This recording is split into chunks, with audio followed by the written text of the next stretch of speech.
Ça s'appelle History BD. Je te jure, je te jure. Ça fait un moment quand même que ça s'appelle comme ça, quoi.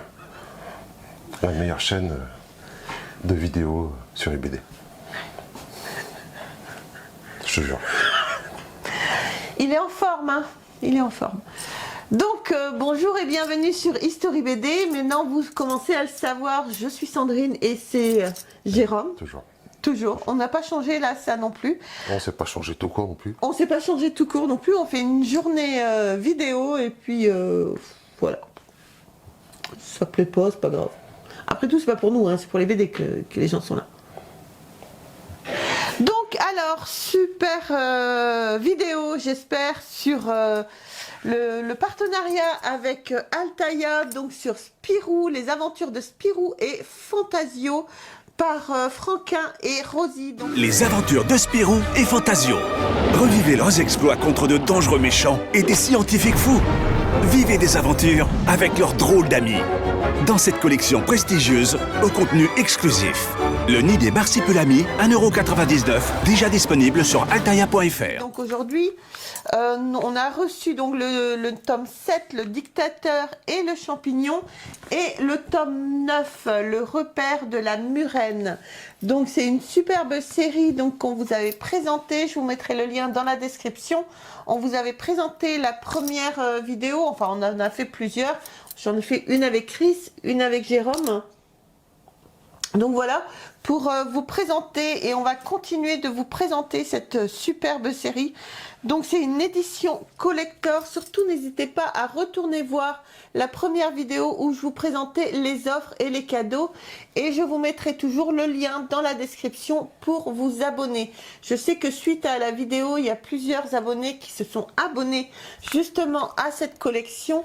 Donc voilà, donc aujourd'hui, Spirou et Fantasio.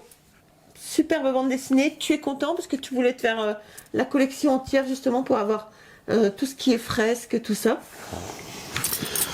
Donc bonjour à tous et à toutes. Donc oui, effectivement, je suis très content qu'on ait eu un partenariat, sinon j'aurais été obligé de payer pour les avoir.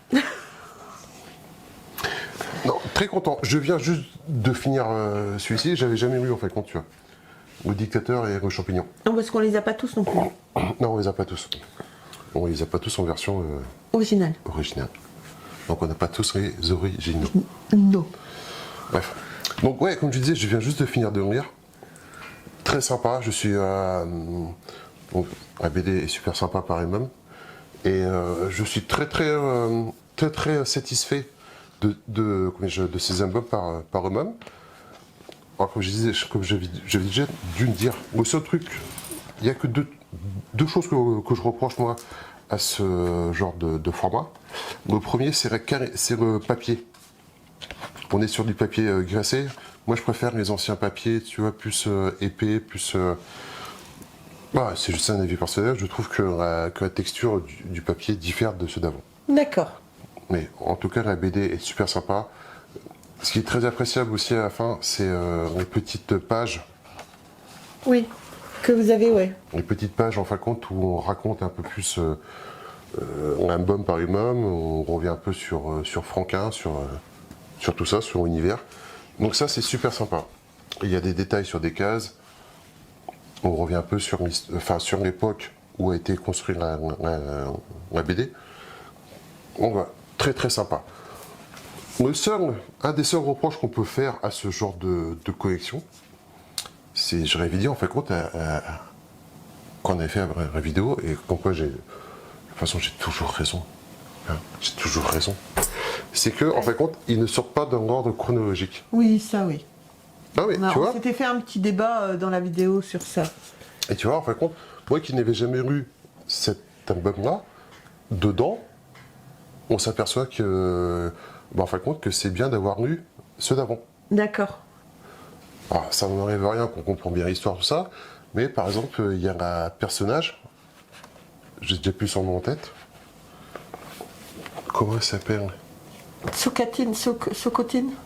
Oui, voilà. Putain, t'es trop fort, chérie.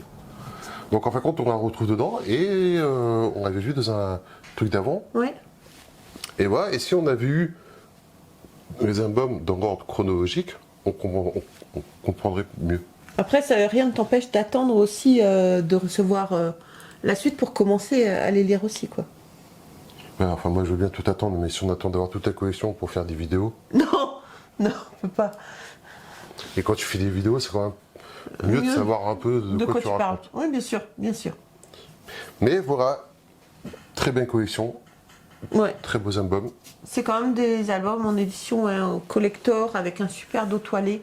Moi, je trouve très joli et que ça va représenter une superbe fresque. Et comme je vous le disais dans plusieurs vidéos, moi, c'est ce que j'aime beaucoup dans une collection, que tout soit vraiment nickel, que tous les albums aient la même taille, qu'il n'y ait pas un plus haut, un plus bas. Je supporte pas ça. Tout doit être carré au niveau des bandes dessinées. C'est beaucoup plus joli. Donc franchement, félicitations à Altaïa pour la sortie de Spirou et Fantasio. C'est absolument génial, parce que si vous devez les acheter en édition originale, vous pouvez pas. Ça coûte quand même un bras. Nous, on a quelques-uns en édition originale, mais on n'a pas les premiers, parce que ça coûte vraiment un bras. Ah, celui-là, en édition originale, dans un très bel état, on approche entre 800, on approche les 800 euros, quoi. 800 euros, mettre dans une bande dessinée, franchement, moi je préfère faire une collection comme ça qui est très jolie. Tous les albums seront la même couleur, tout est nickel. Donc voilà, moi je préfère faire une collection largement comme ça. Non, moi je préfère les originaux. Oui, les originaux, mais on n'a pas les moyens. Non, on n'a pas les moyens. De vous le faire. Donc, et une BD à 800 euros, quand tu la lis, tu mets des gants, tu mets beaucoup de choses, tu mets des protections. À 800 euros, la BD, tu la lis pas trop. Tu la lis pas trop, donc il n'y a même pas de plaisir en fait. Voilà. C'est une très belle alternative. Ouais, exactement. C'est une très belle alternative. Donc je vais vous narrer l'histoire donc du dictateur. Et ouais, je suis sûr que les mecs ils mettent au chrono pour savoir quand ça va arriver. Mais ouais, j'en suis sûre. Et donc du dictateur et le champignon. Après, on vous mettra juste quelques petites planches de l'autre. Allez, on se retrouve tout de suite après ça. Après avoir récupéré le marsupilami en pension chez le comte de Champignac, Spirou et Fantasio décident de ramener l'animal en Palombie, sa terre natale. Enfin arrivés à Chiquito, la capitale du pays, ils sont arrêtés et emmenés devant le général Zantas, un aventurier qui a pris le pouvoir à la faveur d'une récente révolution. Mais celui-ci s'avère être en réalité Zantafio, le dangereux cousin de Fantasio, qui ne désire qu'une chose, envahir la république voisine du Guaracha. Donc voilà pour la narration du dictateur, le dictateur et le champignon. Donc superbe collection de chez Altaïa. Tout de suite, on vous met quand même quelques petites planches du repère de la Murène. Je narre ou je narre pas? Fais-toi plaisir. Soyons fous, narrons. Allez, on se retrouve tout de suite après le repère de la Murène. Les audios, ça va. Voilà, bon. Allez, à tout de suite. Après s'être inoculé un sérum expérimental augmentant ses capacités mentales, le comte de Champignac met au point une série d'inventions révolutionnaires dans le domaine de l'exploration sous-marine. Malheureusement, plusieurs sabotages ont lieu autour de ces découvertes qui répondent toutes à un concours scientifique organisé par un richissime armateur. Cet homme d'affaires, Xénophon Amadrias, lance alors les héros sur la piste du Discret, l'un de ces navires qui a mystérieusement coulé, mais l'épave qui gît à 200 mètres de fond a un secret bien gardé. Donc voilà, repère de la Murène. J'espère que les planches vous auront plu, j'espère que cette collection vous plaît. Surtout, comme je disais, n'hésitez pas à vous abonner, les liens sont dans la description. On peut rien dire après ça, chérie. On peut rien dire après une telle narration, moi je trouve. Bon.